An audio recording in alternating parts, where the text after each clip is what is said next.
So, good morning guys. Magandang umaga. Ngayon ay Martes, October 7. Magandang umaga pero ako hindi maganda sa umaga. So, lumabas na nga ako para pakainin ng aking mga alaga kasi kanina pa sila nagtatawag. Then yun, inayos ko yung kalat ng aking partner.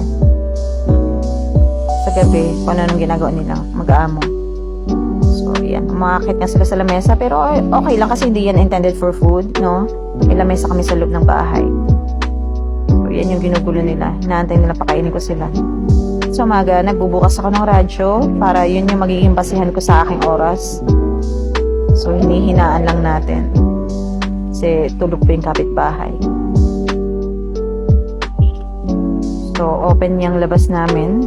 So, awa ng Diyos, wala naman nagnanakaw ng speaker at amplifier. At magpapakulo na nga tayo ng tubig. Sumayaw pa nga.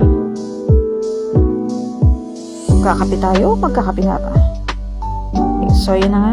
Niligpit ko yung mga tirang kalat kagabi. Kasi pinagluto ko siya ng adobo. At pinagprito ko siya ng burger patties para sa aming almusal. Sayo-sayo muna tayo. Yan, enjoy lang yung umaga, no?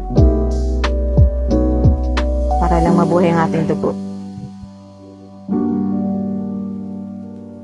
So, kahit inaantok-antok pa ako, kailangan bumangon.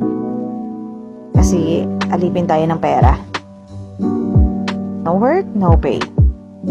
So, yan na nga. Tali mo tayo ng buhok.